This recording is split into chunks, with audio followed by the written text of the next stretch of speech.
Hey everyone, this is Angel Martinez, and my presentation will be about the effects of drug abuse. Alright, so drug abuse can come in many different ways, from nicotine in vapes, alcohol, to cocaine, marijuana, and meth.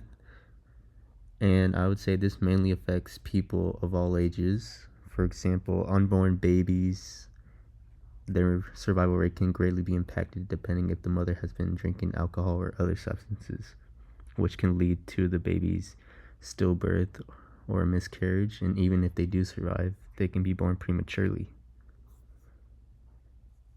So this is mostly a pretty big problem because of all the effects it can have of all ages. So my thesis is from steroids, vapes used by teens, to the impacts drugs can have on a parent's child. Drug abuse impacts the individual and their surrounding relatives. So the three effects I wanted to talk about were health, influence, and depression. So health, when taking these substances, this can increase the strain on your liver, which can put you at the risk of liver failure or liver damage. Some other effects can be seizures, strokes, and even brain damage.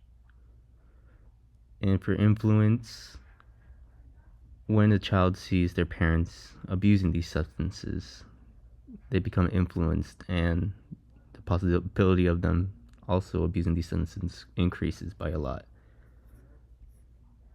And for depression, many who takes these substances start to develop depression, and when they begin to develop this depression, they start to take these drugs even more to cope with this sadness.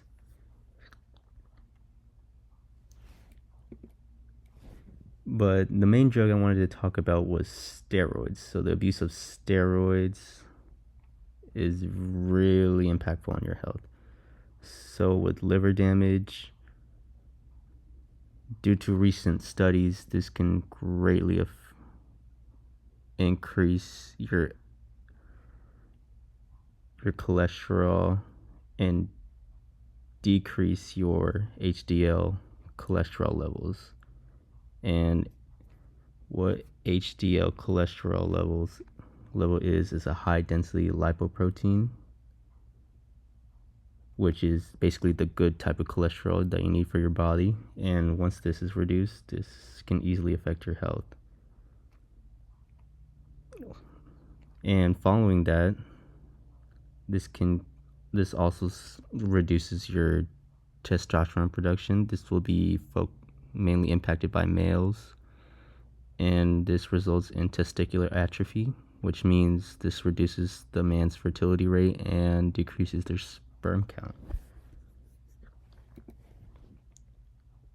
And I wanted to talk about some people who were actually killed due to these steroids. So the first man you see right there is Chad Brothers, who in 2011 began to act violent in the gym and started throwing machines and other gym equipment all over the place. When the police went to go restrain him and finally restrained him, he suddenly started breathing. As they pronounced him dead, the doctors then revealed that he has been using a combination of steroids and hallucinogenic drugs, which can lead to something called roid rage. And roid rage is basically a condition where people who use excessive steroids, it can greatly impact their emotions and begin to make them have violent outbursts. The next man you see is Andreas Munzer, who was very sad, who idolized Arnold Schwarzenegger and started beginning to bodybuild. This made him go into a very strict diet plan, intense workouts, and then began using substances. As he kept competing and even performing in other bodybuilding events, he still kept his strict diet and intense workouts, which led him to eventually abused these substances and then went into organ failure. As they did an autopsy of his body, they then revealed that he had various tumors in his liver, and his heart was actually twice the size of a normal one. This tragic death was also very beneficial because many began to talk about the effects that these steroids can cause and help prevent young adults from ever taking these.